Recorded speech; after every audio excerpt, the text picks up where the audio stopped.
Alors déjà quand même dans les nouveautés, je dirais que dans cette version 2014 d'Alplan, on va porter de plus en plus l'utilisation du logiciel à partir de ce qu'on appelle les palettes. Les palettes, vous connaissez, hein, vous avez la palette fonctions, ça vous la connaissez tous ici, qui permet effectivement d'aller chercher toutes les fonctions de création d'un module, mais également les fonctions de modification.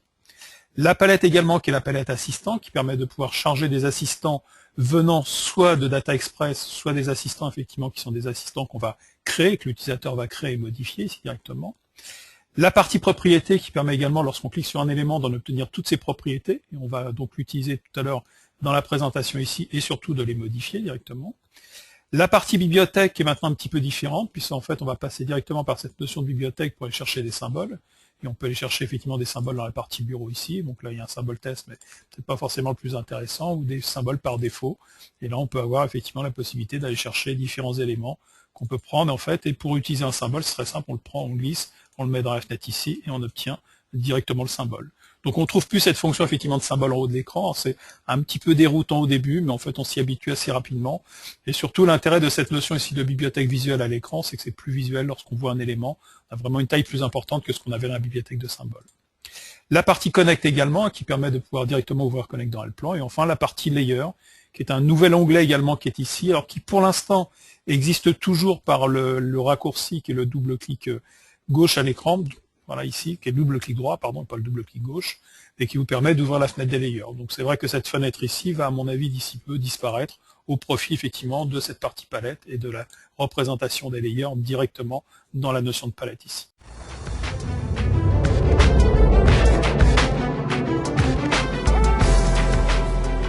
Voilà, donc je me suis mis sur un layer ici, enfin sur un calque ici, dans lequel je vais utiliser quelques fonctions de la partie modeleur d'Alplan. Et là, je vais utiliser l'élément, je dirais, de base le plus simple dans le logiciel, c'est la surface. Alors la surface très simple, on va dire qu'on va faire une première surface, dont les dimensions, je vais rentrer les dimensions ici, vont faire 6 mètres par 7 mètres. J'indique effectivement 2 dimensions de représentation. Là déjà dans les nouveautés de cette version 2014, si par exemple j'appuie sur F4 pour avoir une animation, ce qu'on va faire maintenant, donc on va faire F4, là le logiciel par défaut va maintenant couper l'écran en deux parties, et ça a été demandé par pas mal d'utilisateurs du logiciel. C'est-à-dire qu'avant on faisait F4, on avait la vue générale de l'animation, mais souvent effectivement cette représentation c'est juste pour contrôler si au niveau de la 3D les éléments sont bien positionnés, et de revenir par contre travailler sur la vue en plan. Donc maintenant, en fait, la fenêtre ici va se découper en deux parties, avec une partie un petit peu plus petite pour l'animation, volontairement, et on gardera ici une fenêtre un petit peu plus grande pour tout ce qui sera manipulation, création. Si on veut échanger ces fenêtres, au niveau de leur taille, c'est très simple, il suffit de prendre la fenêtre ici, de la glisser à côté, et on fait effectivement un échange de la représentation des fenêtres. Donc de la même manière, si je vais dans le multifenêtrage et je prends par exemple 3 fenêtres cette fois-ci, je peux toujours également glisser les représentations de l'une à l'autre ici, et avoir effectivement la possibilité de pouvoir avoir plusieurs fenêtres en représentation. On va revenir sur la simple fenêtrage ici, je vais refaire F4 à nouveau pour avoir l'animation, et je vais me positionner également en vue en isométrie. Alors changement également dans les fenêtres, je dirais que ça prenait un peu de place dans les fenêtres ici en bas de l'écran, vous aviez les possibilités de changer effectivement de vue, ou de pouvoir demander de visualiser des coupes, changer les échelles, etc.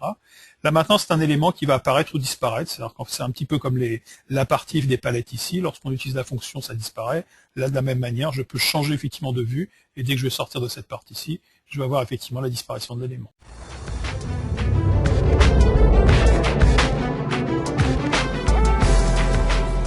Donc je me suis mis ici sur une représentation qui est une représentation en isométrie.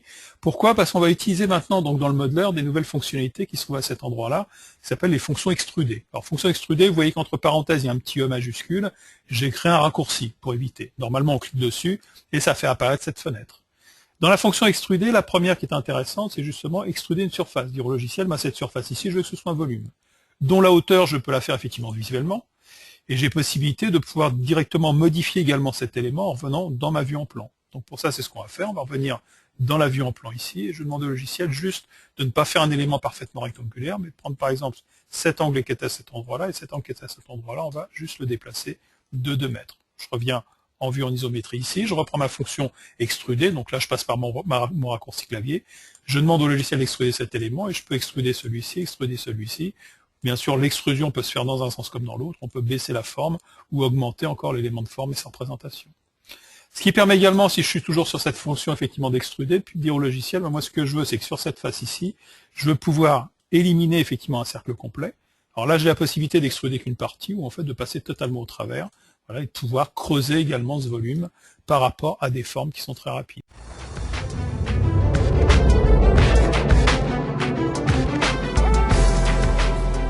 On va recréer un autre élément de surface, et je vais dire au logiciel, bah voilà, je veux créer une surface dont je connais la largeur, parce que ça va faire la même largeur que ma dalle ici, mais la longueur, je la connais pas très bien. Donc je l'emmène jusque là pour l'instant. J'ai cette surface qui est représentée. Et là, pour vous montrer donc également une nouveauté de cette version 2014, qui va concerner tout ce qui va être modification de code, de distance, d'ouverture, de ligne, enfin on le verra tout à l'heure, ça concerne aussi bien la 2D que la 3D. Dès que je clique sur un élément, automatiquement le logiciel va m'afficher ses coordonnées, enfin ses distances. C'est-à-dire que je sais que mon élément que j'ai fait un petit peu au hasard ici dans sa longueur fait 14 mètres 36. Sa largeur, par contre, a respecté la largeur de l'élément que j'avais tout à l'heure, qui était une largeur de 8 mètres. Là, ce qui est important également, bien sûr, c'est que lorsque ces cotes me sont indiquées, je vais avoir la possibilité de les modifier, en choisissant également, vous voyez, sur les petits triangles qui sont ici, dans quel sens la modification va être apportée. C'est-à-dire que si c'est ce triangle ici qui est allumé, en fait, ce que je vais demander au logiciel, c'est de changer la taille de cette ligne ici. Je vais pouvoir la modifier en plus ou en moins. Si je change par exemple et que je choisis ce triangle ici, c'est cette fois-ci cette face ici qui va se modifier. Et enfin, si je choisis de cocher les deux triangles ici, eh bien cette fois-ci c'est par rapport à son centre, le centre est fixe, et les éléments vont effectivement se modifier aussi bien dans un sens que dans l'autre. Là je choisis par exemple de faire plutôt une modification dans ce sens-là, et je dis que ma modification va être de 20 mètres, on va donner 20 mètres ici, voilà, et je modifie mon élément et ma représentation.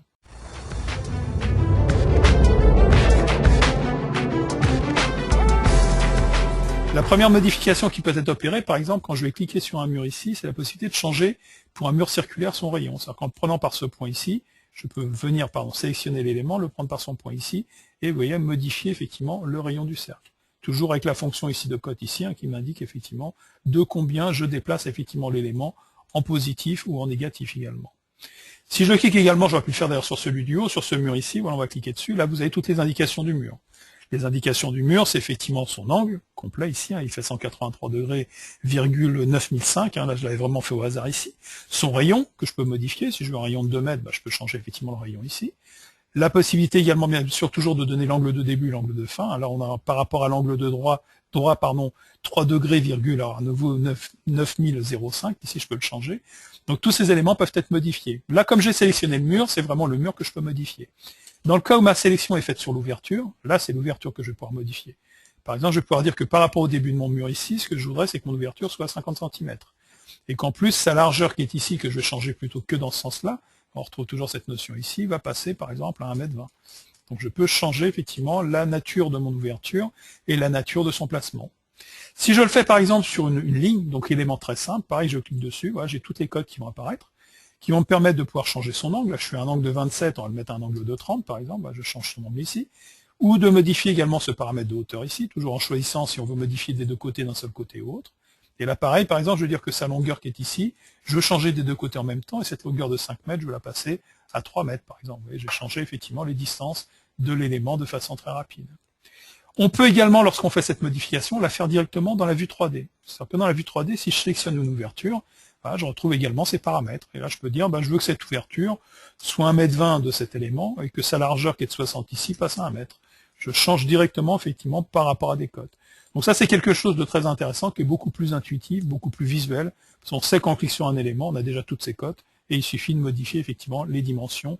Et bien sûr, les éléments qui lui sont raccordés vont subir également la même modification.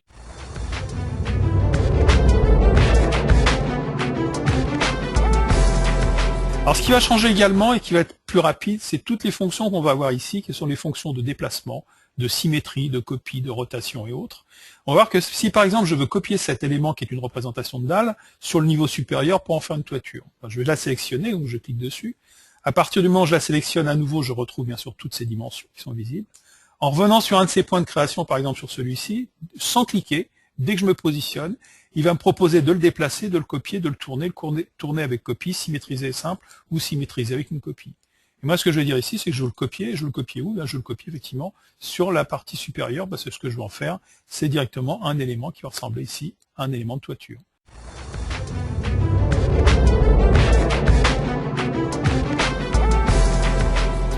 On va poursuivre maintenant par la création également d'un élément de dalle. Alors, créer une dalle dans le plan, en fait, on a différentes possibilités.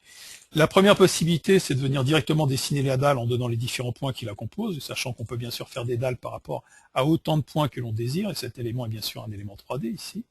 Ou alors également, ce qui va simplifier l'utilisation du logiciel, c'est de reprendre la fonction de dalle ici, et de dessiner en 2D un contour, ce qui est le cas ici. Donc on va juste cliquer à l'intérieur, le logiciel va reconnaître le contour et me créer exactement cette dalle. Alors ce contour ici est un contour qui peut être tracé bien sûr en 3D, mais également en 2D, ce qui fait que je pourrais par exemple revenir dans mes fonctions qui sont mes fonctions de dessin, et dans mes fonctions de dessin utiliser bien la fonction de spline, et dire au logiciel, voilà, j'ai une dalle à créer qui a cette forme-là par exemple, et qui en plus à l'intérieur a des formes également. Alors j'utilise que la fonction de spline, mais bien sûr on peut utiliser plusieurs types d'éléments différents. Là je vais reprendre la fonction de spline, et on va en refaire une également à cet endroit-là, voilà. Et là, pour vous montrer également que lorsque l'on crée une dalle, alors ça marche pour la dalle, ça marche pour les hachurages, ça marche pour les motifs, ça marche pour tous les éléments dont on veut faire un calcul en automatique. Vous avez dans le plan ici cette première option qui est la recherche automatique d'une surface. Que si je clique à l'intérieur, automatiquement le logiciel va reconnaître ma surface et me faire exactement mon élément. Donc ça c'est pas une nouveauté, ça existe depuis très longtemps sur Alplan. Là, ce que je vais vous montrer, c'est que depuis la 2013, on avait cette fonction qui était la fonction de reconnaissance d'îlot. C'est-à-dire que si je traçais des éléments à l'intérieur, et ça peut être très intéressant lorsqu'on veut donner une couleur dans une façade, en éliminant automatiquement les portes et les fenêtres, mais on clique à l'intérieur, le logiciel va reconnaître tous les tracés intérieurs et les éliminer en une seule fois. Là, dans cette version également, qui est la version 2014, il y a un nouvel élément qui est juste à côté, qui s'appelle cette fois-ci les îlots inverses. C'est-à-dire que cette fois-ci, on ne va pas remplir l'élément extérieur, mais remplir les deux éléments qui sont les éléments intérieurs. Donc ça, c'est des fonctionnalités qui servent effectivement beaucoup ici à la création d'un élément de dalle, mais surtout lorsqu'on veut faire du hachurage, du pochage, du motif sur un plan masse par exemple. On peut très rapidement, si on a un contour de plan masse avec des bâtiments à l'intérieur, remplir par une couleur tous les bâtiments intérieurs et en éliminant bien sûr tout ce qui est extérieur au niveau du remplissage.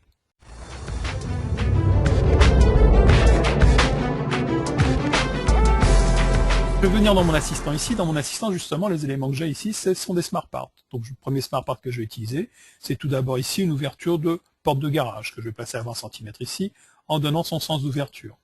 Je vais continuer, je vais chercher cette fois-ci une porte. On va prendre la fonction porte ici et je vais dire au logiciel que je crée un premier élément de porte, par exemple, qui était placé par rapport à ce point. Je vais le mettre à 0 de ce point ici avec un nouveau dans ce sens-là, et puis je vais changer le sens. Et je vais placer donc une deuxième porte également ici, toujours 0, avec toujours cette possibilité, ça marche comme des macros, d'indiquer effectivement le sens. On va continuer, on va placer également un élément d'ouverture, une ouverture de fenêtre ici, voilà, que je vais placer par l'intérieur ou par l'extérieur, ça c'est un point, ça me permet d'avoir la distance. Je place mon ouverture, je donne la forme de l'ouverture, et j'ai créé donc ces éléments. Donc l'intérêt de la notion de smart part dans Alplan, si ce n'est on verra tout à l'heure que la modification et la création est beaucoup plus simple et beaucoup plus rapide, c'est que la notion des smart parts, c'est que c'est des éléments qui peuvent se modifier. C'est-à-dire que par exemple cette porte de garage ici, si je double-clique dessus, eh bien on a mis une poignée ici qui était une poignée qui me permet de dire je veux que ma porte de garage soit ouverte ici. Et le logiciel va ouvrir la porte de garage. Si je reviens à cliquer dessus également et que je me place cette fois-ci dans une vue en élévation, on va retrouver à cet endroit-là normalement les éléments qui permettent d'être positionnés par rapport à la dalle. Eh bien, je vais prendre ces éléments, je vais les étirer et les placer sous ma hauteur de dalle, ce qui me permettra de retrouver effectivement ces appuis qui seront positionnés et vissés directement à la dalle au niveau de cet élément basculante. Si on le fait maintenant, par exemple, sur l'ouverture qui est l'ouverture de fenêtre. Donc pareil, on va se positionner dans une vue en isométrie ici, on a l'élément fenêtre, je double-clique dessus, et lorsque je vais double-cliquer déjà sur cette fenêtre, si je rentre dans les propriétés, je suis effectivement là dans l'élément qui me permet justement de créer des smart parts de porte, des smart parts de fenêtre, etc. Là, si je clique sur l'élément, je vais voir tout mon élément. Voilà, je vois que c'est un double ouvrant, effectivement. Et je vais pouvoir, on le verra tout à l'heure, on va pas le faire sur celle-ci, rajouter effectivement des croisillons, si je le désire, en enlever, dire que l'élément est plein et pas vitré. Enfin, on peut vraiment modifier absolument tout ce que l'on veut. Là, on va s'intéresser surtout à la représentation. C'est-à-dire qu'en représentation, j'ai dit au logiciel qu'en 2D, puisque là, on est dans la représentation 2D, en fait, si je m'approche ici, le logiciel m'a dit que c'est la représentation 2D. Eh bien, j'ai dit au logiciel, voilà le type de représentation que je voulais dans ma vue en plan, et je voulais en plus que mon élément soit représenté fermé. Pareil, lorsque je suis en 3D ici, j'ai la possibilité de dire au logiciel, je veux que mon élément soit représenté fermé. Si je le place maintenant ouvert, que je valide ici, mais on va voir que j'ai la possibilité de pouvoir ouvrir effectivement cette ouverture. Donc ça permet bien sûr, un peu comme on l'a vu tout à l'heure sur la porte de garage, d'avoir une représentation plus réaliste lorsque je veux faire de l'image. Alors cette modification peut être faite donc ouverte, fermée ici, mais je peux aussi double-cliquer dessus, et par les poignées, puisque c'est un smart part, dire au logiciel, cette partie-ci, je veux qu'elle soit légèrement plus fermée que celle qui est à côté. Donc on peut réintervenir, là j'ai pas mis non plus de caisson de volet roulant, mais on peut prendre le volet roulant, on peut l'abaisser, on peut le remonter, on peut le mettre effectivement à l'endroit que l'on veut. Donc bien sûr, pour des questions effectivement de bibliothèques existantes et autres, on garde cette notion de macro dans Alplan, et vous l'avez vu, Data Express permet d'avoir soit les macros, soit la partie effectivement qui est la partie smart part, mais on va aller de plus en plus sur cette notion de smart part, beaucoup plus facile à réaliser, beaucoup plus facile à modifier, beaucoup plus puissante également dans la représentation, telle que vous pouvez le voir ici.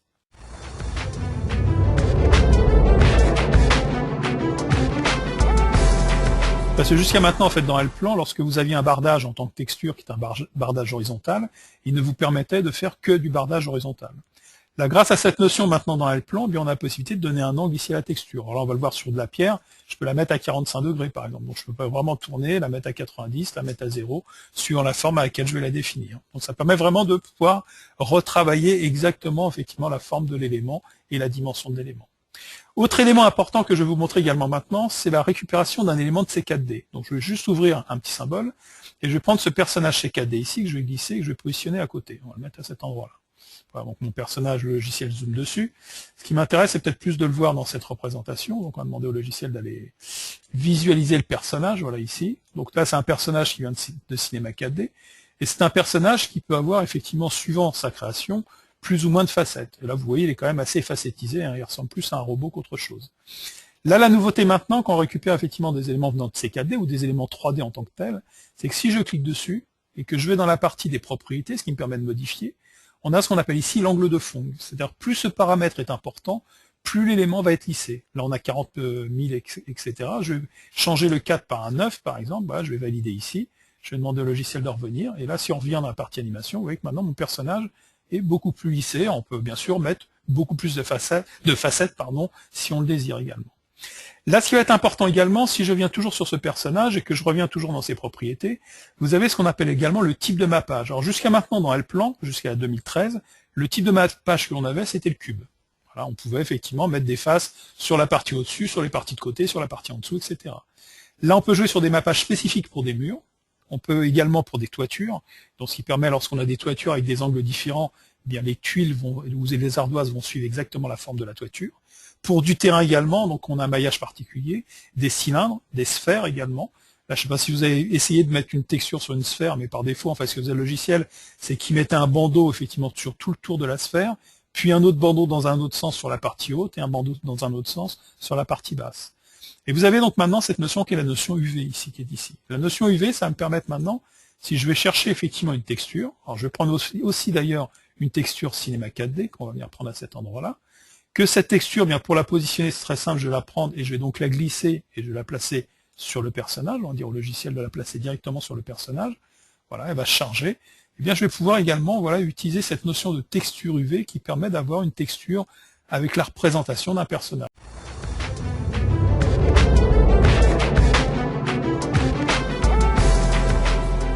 Voilà, maintenant il ne me reste plus qu'à lancer le calcul d'image. Donc calcul d'image, le raccourci c'est F2, hein, vous connaissez ici. Donner la taille de mon image si j'ai pas d'image de fond, on aurait pu mettre une image de fond ici. Utiliser donc l'illumination globale, valider cette illumination globale. Choisir donc si on veut faire un rendu rapide ou moins rapide. Là je vais rester sur une notion de moyen ici. Donc là la nouveauté par rapport par contre à la version 2013, hein, pour tous ceux qui ont fait du calcul illumination globale en 2013, on avait un premier calcul qui s'affichait à l'écran, qui des fois paraissait correct d'ailleurs, et dès que ce calcul était terminé, en fait, eh bien l'image qui apparaissait était une image qui était toujours un petit peu plus pâle ou un petit peu plus foncée. Là, vous allez voir que maintenant le calcul est le même, et surtout donc ce calcul est beaucoup plus précis, je vais le lancer maintenant, puisque vous allez voir que la partie, ce qu'on appelle l'illumination globale, où en fait le logiciel va aller rechercher tous les points sur lesquels la lumière va venir taper et analyser comment cette lumière va rebondir, c'est-à-dire qu'il va reconnaître que si l'élément sur lequel la lumière vient frapper, eh bien cet élément est pardon de la brillance, je cherche mes mots, eh bien ça veut dire que la lumière va repartir également. Et également, si cet élément a une couleur, cette couleur va se mélanger à la couleur de la lumière primaire, et on va voir effectivement des dégradés qui vont apparaître ici. Donc pour ça, déjà dans le calcul de la lumière, c'est ce qu'on voit ici, c'est tous les petits points, c'est-à-dire que le logiciel va faire, on voit les petits points rougissir, je ne sais pas si c'est forcément très visible sur vos écrans. Donc c'est vraiment la recherche de tous les points sur lesquels la lumière se positionne par rapport aux éléments. Bien, ce calcul maintenant se fait en 3 passes. Au niveau du temps de calcul, c'est le même que de ce qu'on avait avant, mais c'est beaucoup plus précis. C'est-à-dire que là, il va aller vraiment chercher la globalité des éléments, et après, donc, il va venir effectivement les analyser de façon plus précise, ceux qui sont plus délicats à calculer, à représenter. Voilà, donc le premier a été fait ici, donc ça va être le plus long des 3, puis cela, il va vraiment prendre tous les points. Là, déjà, il commence à en sélectionner quelques-uns. Vous voyez, sur des détails comme par exemple l'échelle qui descend dans la piscine ici, le personnage aussi, qui est un élément où il y a beaucoup de facettes. Et enfin, le troisième et dernier, voilà, où il va vraiment faire le calcul. Et à partir de là, donc, il va lancer le calcul. Donc là, on retrouve vraiment ce rendu qu'on avait dans la 2013. On a vraiment le même rendu ici. Mais surtout, il y a quelque chose d'important, c'est que le rendu que l'on voit en train de se calculer et le rendu définitif. On n'a pas effectivement quelque chose qui, au final, va effectivement modifier un peu les couleurs, modifier la représentation des différents éléments ici. Voilà, donc un calcul qui est en moyen ici, bien sûr, ça dépend un peu est assez rapide. Si on se met bien sûr en beaucoup, avec vraiment tous les effets, ça prend un peu plus de temps, mais on a une meilleure qualité, surtout lorsque l'on zoome, hein, parce que sur une image fixe ici à l'écran, on ne va pas voir vraiment de différence. Donc malgré tout, on peut quand même réintervenir, hein, sur la couleur, la luminosité, sur la saturation de la couleur également, si on veut du noir et blanc et autres. On peut toujours quand même réintervenir directement sur cet élément d'image.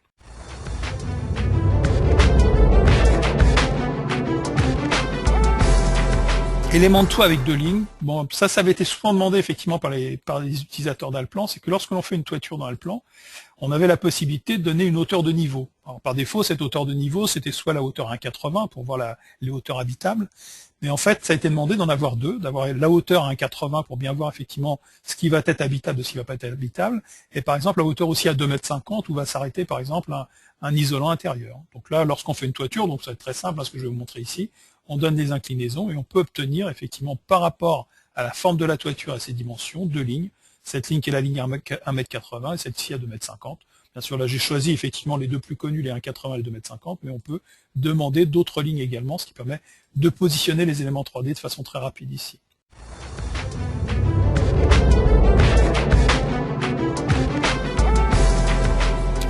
Au niveau également du tracé d'un mur courbe, d'ailleurs on a pu le voir tout à l'heure, lorsque je vais revenir dans mon assistant ici, je vais venir chercher un élément de mur, on va prendre par exemple ce mur. Vous savez, un mur c'est toujours un élément qui est facétisé, hein, dans le plan. Donc là, dès qu'on choisit la fonction courbe, ça c'est important, vous avez ici automatiquement le réglage des sommets qui peut être fait. C'est-à-dire que si je veux le régler par exemple de 10, bon, ça va pas vraiment faire un mur courbe, ça va être plutôt un mur polygone régulier qui va être fait. Par contre, si mon nouveau mur ici, je veux le faire effectivement de 80 par exemple, ou même de 120, mettre de 120 pour avoir quelque chose de très lissé, et je reprends ma fonction de mur courbe, de ce point à ce point ici, c'est toujours la même fonction. Donc ça, c'est quelque chose qui était possible à faire avant. Par contre, le paramétrage ne se trouvait pas directement associé à la fonction mur. Maintenant, dès que vous prenez effectivement la fonction mur, que vous choisissez un mur courbe, vous avez automatiquement cette facétisation qui apparaît et que vous pouvez modifier directement.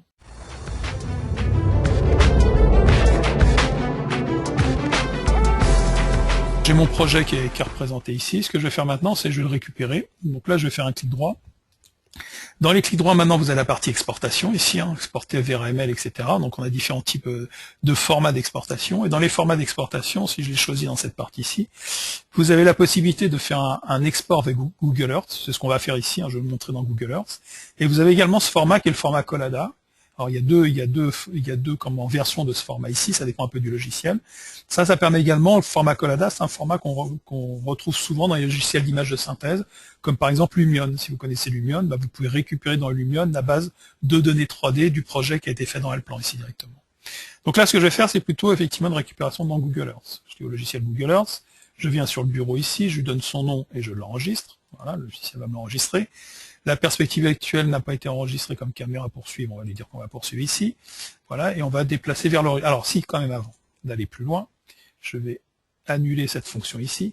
Comment je vais indiquer au logiciel à l'endroit approximatif, pas forcément très précisément, auquel le logiciel va placer mon projet? Ben, ça c'est très simple en fait, ça se passe par rapport à la notion de régler des lumières dans Alplan. C'est-à-dire que dans régler des lumières dans Alplan, ici dans ce soleil, vous pouvez choisir une ville. Et là justement, j'ai choisi la ville de Rennes. Et là, automatiquement, il va me le placer par rapport à la longitude et latitude qui est donnée ici. Si vous connaissez exactement la longitude et la latitude auxquelles vous voulez placer le projet, vous pouvez modifier ces paramètres. Là, je vais laisser juste sur la ville de Rennes, je dirais de façon très rapide. Je vais revenir donc faire effectivement un clic droit ici. Je vais demander au logiciel à nouveau de faire effectivement cette notion d'exportation. On va reprendre la fonction Google Earth. Voilà, je vais la remettre sur le bureau ici. Je vais donc l'enregistrer.